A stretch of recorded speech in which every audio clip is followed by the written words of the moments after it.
The wide receiver position is the most important to evaluate at the NFL scouting combine, and we're going to tell you why. You are Locked On NFL Draft, your daily podcast covering the NFL Draft. Part of the Locked On Podcast Network, your team every day.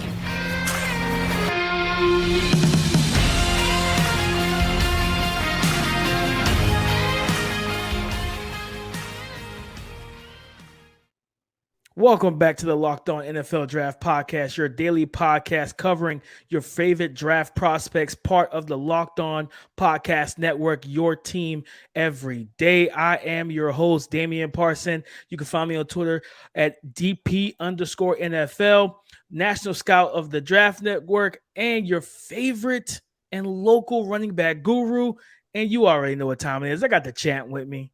What's up, everyone? This is Keith Sanchez with the Draft Network, senior draft analyst, man. And like my guy DP always says, man, 2019 national champion, LSU Tigers, man, the greatest football team ever assembled. And we're here to bring you championship level conversation. And today, DP, we have a rather interesting conversation centered around those pass catchers, those playmakers, those difference makers. But why don't you get into the sponsors first so we can kick this conversation off? Today's episode is brought to you by FanDuel Sportsbook, official sportsbook of the NFL. Make every moment more. Visit FanDuel.com/lockedon today to get started. Keith, you talked about it, right? Pass catchers. Now, that's a blanket statement, Keith, because people are like, pass catchers, man, everybody catch the ball in football. Tight ends, running backs, receivers. But we're going to focus on two positions on today's episode, Keith. And I like when you posed this to me in the pre-show, in pre-show meeting, receivers, right? And you said, DP, they are the most important position to evaluate at the scouting combine. Tell everybody why you feel that way.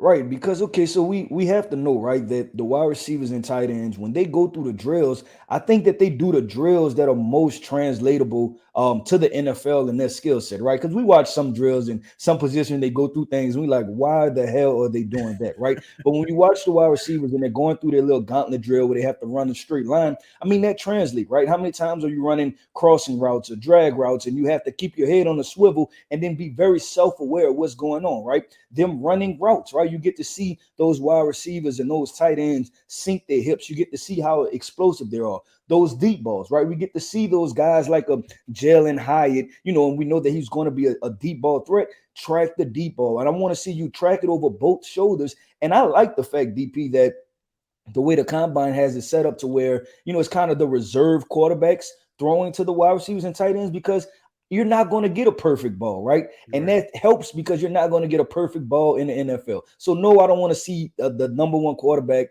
throwing a wide receiver the perfect football and he catches it the right way, man. I want to see those wide receivers make difficult catches that forces their vision, their eyes have to adjust, and then they're able to contort their body. So, for me, man, I think this position group is the group where the things that they do on the field, it translates the best so you can get the best evaluation.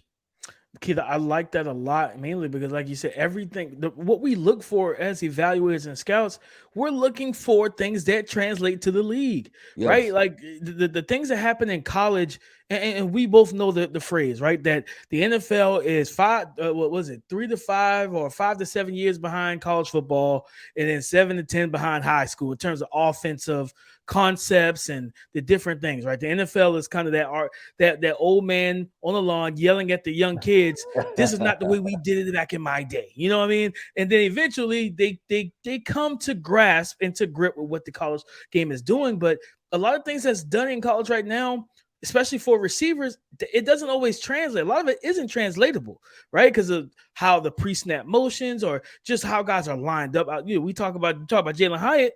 Some of the stuff that they did for him in that Josh Heupel offense doesn't translate, but what he's going to be asked to do at the combine will, right? Being able to, how well can he snap off after selling the vertical route on a comeback or a curl route, right? How can he tempo and, different things in terms of just really selling routes and getting in and out of breaks. Those things translate, Keith, because if you can do that at any point, you can do it at the NFL level. Yeah, no, so I agree. And then I'll even say this, right? Like we talked about in our opening podcast about the combine, right? When we talked about what to take away. But I think for wide receivers, like you can take away a little bit of that 40 time. I think that matters for the wide receiver position. And here's why. The game is becoming more and more open, right? So when you're talking about those rolling 20s or your first 10, and you know what type of wide receiver you have, right? You know if you have a guy that has short area quickness, or you know if you have a guy that has build-up speed, right? Because his 25 to 40 may be faster, a lot faster than his 10 to 20. So you know what type of positions you can put him in. And we talk about, like, we use the Kansas City Chiefs for reference, right? And they decided to go get these speed guys with Tyreek Hill and Miko Hardman, and we've seen how speed kills. So I think when you're talking about just the 40-yard dash, as simple as it is, right? I think it translates some for wide receivers, and you're able to take something like that testing mechanism and apply it to, okay, this wide receiver can do this best in this situation. I like that, Keith. And I want to pose, kind of throw this out there, something we talked about, Yeah. pre-show, as well as you look at the status. We're gonna get into the tight ends in a minute, but looking at the receivers, right? The tier one of receivers is three names, Keith: Quentin Johnston, Jordan Addison, and Jackson Smith and Jigba. Anytime you see three names in the first round of mocks, it's typically those three names, and then somebody else sneaks in, right? But talk to me about this tier one guys. Like, how do you view them? Are they game changers? Are they complementary pieces? How do you feel about this group of tier one receivers?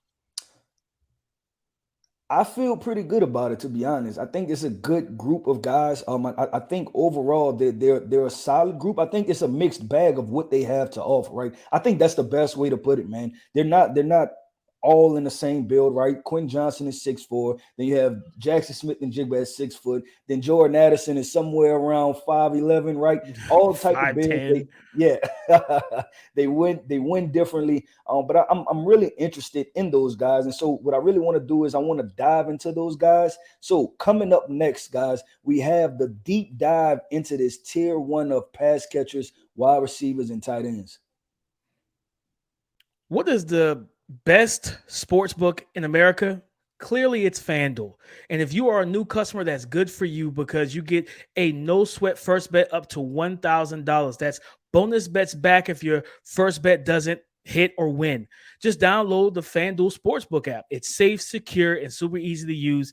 You can bet on everything, anything from money line to point scores, point spreads, you name it, exclusive bets. Plus, FanDuel even lets you continue your bets at a chance to have a bigger payout with same game parlays. So don't miss the chance to get your first no sweat first bet up to $1,000 in bonus bets when you go to fanduel.com/locked on. That's fanduel.com/locked on to learn more. Make every moment more with FanDuel.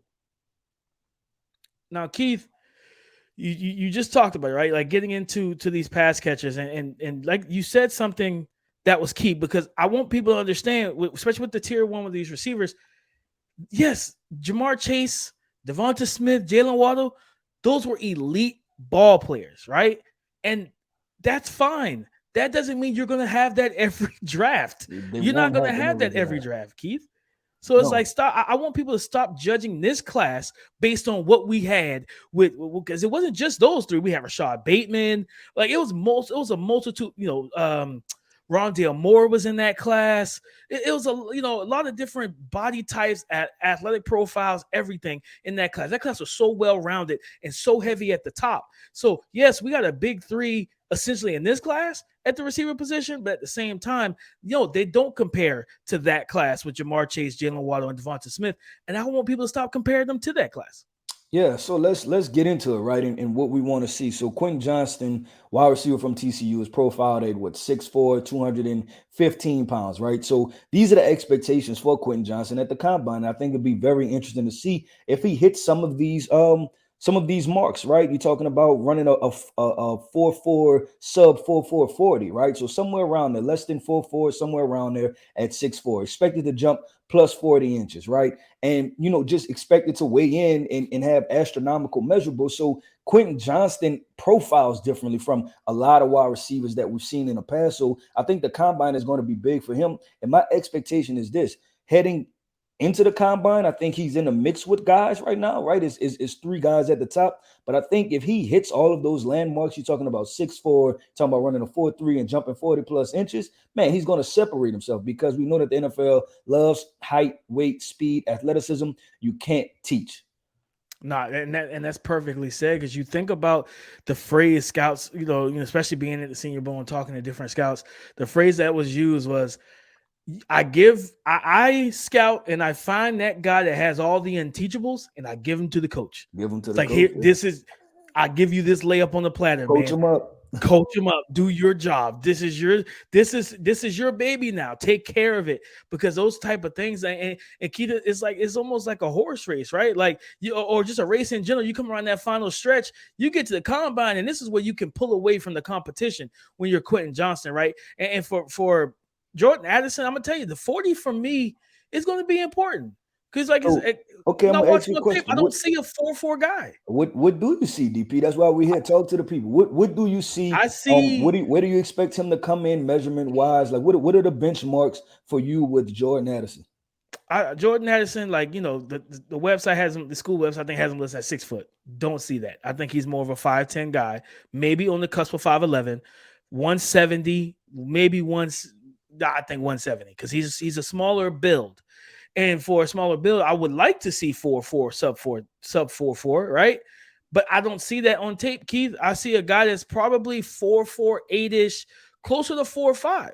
And we talked about him last week, and I said I view him as a slot receiver in the NFL, and that's where you best get him, as a wide receiver 3. Wide receiver 2-3, where he's your slot, you already got your X, and they complement one another, right? You know what I mean? Just like a point guard and a center, like they can play off of each other. So that's where those are the benchmarks I see for him. It's just a fact of, all right, like what will he hit? Now I know a lot of these guys are training hard for the 40, things like that, and you got to be cognizant and aware that it may not match what's on tape, but I just want to see what he is going to tap in at, what he is going to run, Keith. But we talk about pass catchers, Keith. Tight ends, man. You talk about a 40-yard dash that might be like at the top tier of need. Michael Mayer, right? Michael Mayer, brother. I don't know where you go clock in at, but you might want to clock in at a solid time. Nah, I mean, for Michael Mayer, man, the 40 time matters, right? We say that the 40 time matters for him, right? It don't matter for most players. It matters for him because this is a first round production, right? Like when we talk about a floor, you feel really good about this player's floor. Safe. But yes, he extremely safe pick, man. You know exactly what you're getting. But I mean, we want to see you run at least a 4.6, right? Like I like 4.6 flat at the very least, right? Like that needs to be your floor. And for him to go in the first round, and we see the way the NFL treats tight ends, right? There's been past drafts where there's been production versus potential when it comes to the tight end position, because let's be honest, right? We watched Travis Kelce run away from people. We watched George Kittle run away from people. We watched Darren Waller run away from people. So we want to see if Michael Mayer is that type of tight end, or is he one of those old school Jason Witten, Todd Heath Millers, right? Like just one of those guys that gets the job done, is going to catch you 60 balls a year somewhere in that type of situation. So you're trying to see if he's a difference maker, or if he's a player that just kind of tilts the scale just a little bit in your offensive favor. Speaking of guys, when we talk about 40 time DP, we have to switch to wide receivers again real quick, because we have another player in Jackson Smith and Jigba, who his 40 time is going to be really important, because everyone knows, right? When he played at Ohio State, not this past year, but year before last game of the season, I think that was against Utah. He went for 300 yards in a Rose Bowl. 300 and some change. He torched them, right? One of the best wide receiver performances we've ever seen in college football history. But there is a question of his speed, right? And so I want to pose the question again to you, DP.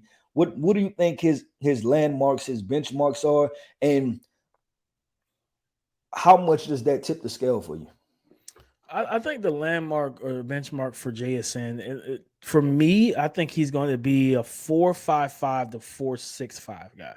But I think he's going to be, we're gonna make a bet, because we're gonna be in Indy, so we're gonna make a bet. You know what I'm saying? Before this is all, before the festivities kick off, we're gonna have a show where we bet on this leading into the combine, guys. But I don't want to tip my hand too early. But I am gonna say I think he's gonna be in that 4.55 to 4.6 range, which I think is fine. You know what I mean? Okay, yeah, Especially if you're going to look at him as a slot receiver. yeah, so I'm not gonna nail you down with that, right? Like, because you already told the listeners that we're gonna have a show where we place a couple bets on there. But I want to ask you, how much is that gonna affect the draft stock for you, right? Like, how much is that gonna sway? Like, if he comes in and runs a 4.6 flat versus what if he runs a 4.45, right? Like, how much is that gonna sway it for you, knowing those 40 times, one way or Man, the other? you talking about really slap you in the face and open your eyes, man. He pop a 4.45. Everybody's gonna be looking at each other. You got Bill Belichick eating his snacks, trying to figure out that's not what they got in the report when my guys watched them, right? Because they got the 14th pick,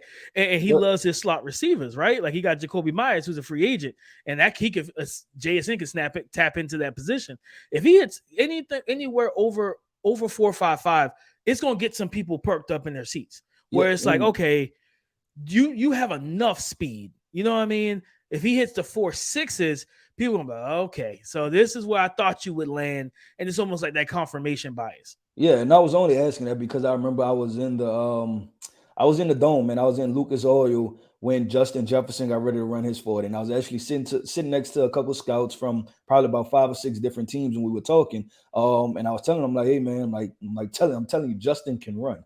Justin can run. And like, nah, man, he's a 4.55 guy. I'm like, I'm telling you, the guy can run, man. This guy can run. And he pushed down the 4.4, and then it was just that you can feel the complete silence, right? You're talking about like you can hear a pin drop because everybody did not expect that, and you knew that a lot of scouts got that wrong on their scouting report, right? Yeah. That they said, man, we did not expect that. He was labeled a slot receiver, Keith. Yeah, he was labeled as a slot receiver, man. But man, I think that's a really good conversation about our tier 1 right pass catchers. But like always, man, like we said, we're going to dive deep into this. We're to talk about the difference makers. So we're going to get into those tier 2 pass catchers coming up right after this.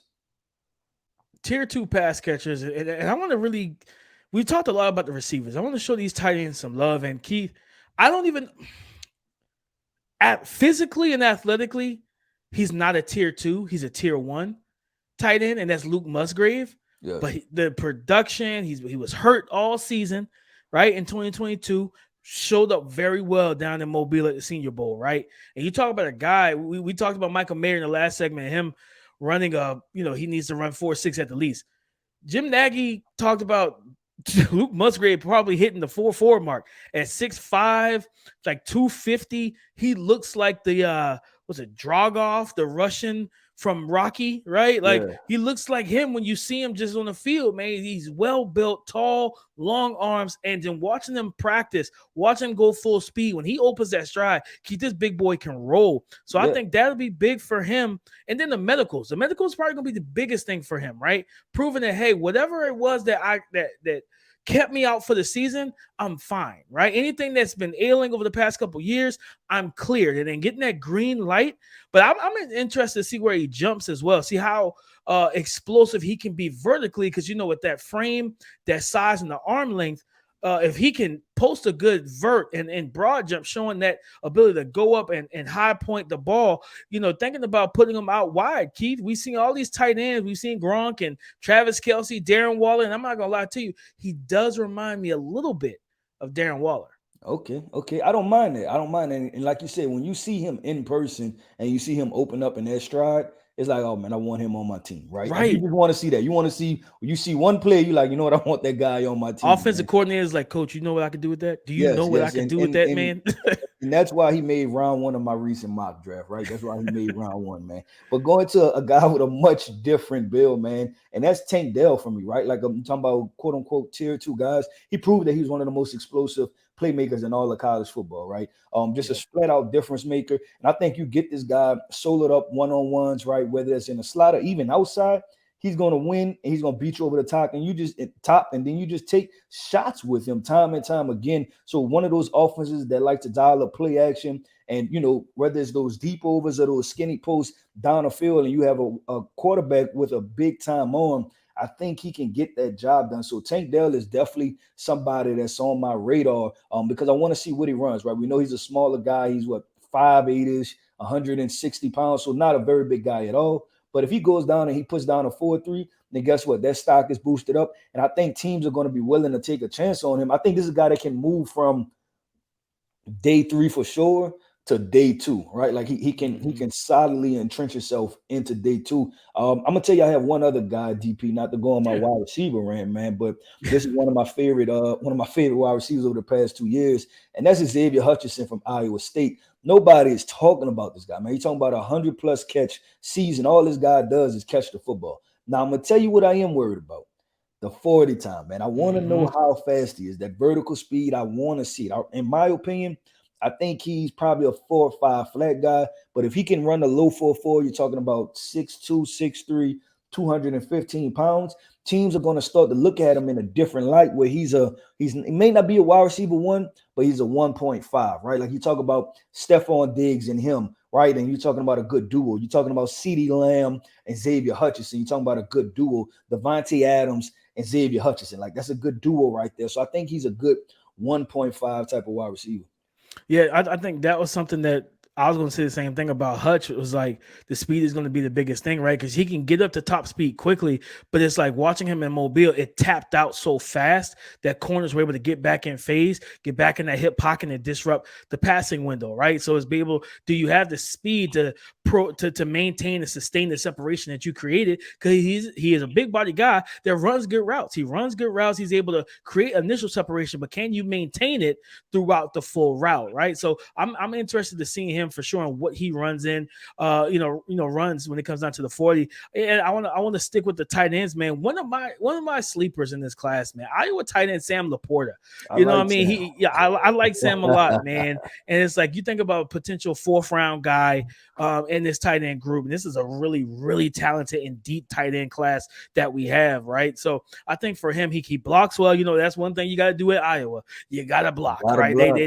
They never have the quarterback play, but they can run the ball. So you got to be able to block. He blocks well, but I feel like a guy that's playing the tight end position, he moves fluid enough, in space and running his routes to create separation. He can high point and play the ball at the catch point and make, catches and pluck the ball away from his frame, even on the sidelines, right? So, and they even put him out in the slot. I've seen him out wide. I've seen him in some bunch sets. They move him all around in the passing game, and it just would have been, for his production, would have been so much better. Like I always talk about, right? If these schools like Iowa had a good quarterback, so you could really see what these guys can do with a full-fledged, and fully open and trusted passing attack. Another guy I wanted to bring up, man, you talk about receivers. Keith, we talk about how the combine is so big for setting and blazing a trail. One of your guys in your region, Rakeem Jarrett, Yeah. if he's healthy and everything ready to rock, running the 40, talking to scouts, coming into the season, said that they seen him, when they went to the campus, went to the practices. He looks good. He looks filled in, has a nice body type and nice frame. He looked explosive on the practice field and everything. The season did not go the way that we kind of hoped for or expected for whatever reason. But Keith, if he can go out there, run well, run routes well, really showcase his full skill set, I think it could really help his draft stock and really set that narrative and open everybody else's eyes to like, man, you know what? Maybe late day 2, 3rd round, maybe, top of the 4th, we can get us a potential playmaker. No, I agree. I agree. He definitely can help himself out, and kind of remove that label of a slot only type wide receiver, man. I got one more name I want to throw out there, man. You know me, I keep it spicy every now and then. But I think this can be a turning point for him, right? And that's wide receiver from LSU, Kayshon Boutte. Let's Obviously the go. off the field stuff that we're not going to even get into, right? But when you're talking about changing the narrative about yourself in draft season, man, you go out there and run a 4.3, guess what? People are going to forget about everything else, right? And so I because you see on the film that this guy is a great athlete, right? Like he's a plus level athlete. So running a 40 times, showing that he has solid hands, he's able to move, he's explosive. I think you start to regenerate the momentum about yourself again, because right now he's an afterthought, right? And he's an afterthought with nothing dealing with football. It's off the field things, right? And I think you go to the combine, you interview well, you have great conversations, you show great personality, you show to be a leader, and then you test well and you show well in on the field drills. I think Kayshon Boutte is a name that he will start to reappear again, right? He will reappear again in this wide receiver conversation. And Keith, what's going to, as we know, the on-field stuff will be big, but then the interviews, he's going to be Yeah, they're like going to be just big time for really, this kid. they're going to go Talent is hard at him undeniable. about what happened, where is he at mentally, what's his maturity level, all the type of stuff that they've heard off the field. They're gonna nail it to him, you know what I mean, and really put him on that pedestal and say, listen, you in the hot seat, got to answer these questions, man. And one thing I remember, a retired scout told me a hot way they would tell players, man, listen, if I ask you a question, you better answer it like I know the answer, because I always do. You know what I mean? I'm asking you to see if you're truthful. So the interview is going to be big for him. And I'll close it out with one guy as well, man. We talk about speed, Keith. You know, everybody's all on Jalen Hyde out of Tennessee, and for good reason. This kid is an elite speed prospect. One of your boys transferred to Nebraska, right? Trey Palmer. Yeah. Man, you talking about a situation that we might have a would you rather segment, and, in the future coming up, around him. But man, you talk about a blazer. Like this kid went to the Big Ten, and nobody could keep up with him, Keith. Once he opened that stride, it was house call, right? It just was Scott Frost and everything else with that offense. He battled some drops, right? So for him, the 40, I think someone said that I don't know if his dad or somebody close to him was like, yeah, no, he's gonna hit that 419, 42. It was just like, okay, yeah, I hear you. But if he goes up there and runs fast like we expect, the big thing for him is going to be just securing the football, right? No double catches, be very clean, comfortable. The gauntlet drill is going to be big for him, right? When they're running, you got to flip, turn the opposite direction, catch ball, drop it, catch it, drop it, and just go from there and stuff like that. So that drill is going to be big for him. And like I said, just catching everything cleanly, right? Just breathing, being relaxed, and not being in your own head. And I think that'll help this young man a whole lot, Keith. But man, listen, packed show talking about pass catches, tier 1, tier 2, tier 3 type of guys. And man, and Keith, it's always a good time because we are previewing the NFL Combine. And guys, listen, we thank y'all so much for making Locked On your first listen today. Tomorrow's episode, we're going to go into the trenches, talk about some O-line, you know what I'm saying? Maybe some D-line. We'll see what we got, but we know we're going into the trenches, man. Trenches is where games are won and lost, guys. So as always, we always tell you, go to YouTube, smash the subscribe button, smash the bell and the like button, right? Come and enjoy more content as we drop it. Find us and find the audio version of this podcast on your favorite podcasting apps. Like, subscribe, leave a 5-star review. We appreciate all the love and support. Almost 2 weeks in to us taking over this pod, we're having a blast with it. So as always, for Keith Sanchez, you can find him on Twitter at @TheTalentCode on Twitter. And for me, Damian Parson, DP_NFL. Come and join the conversation again tomorrow on the Locked On Podcast Network, your team every day.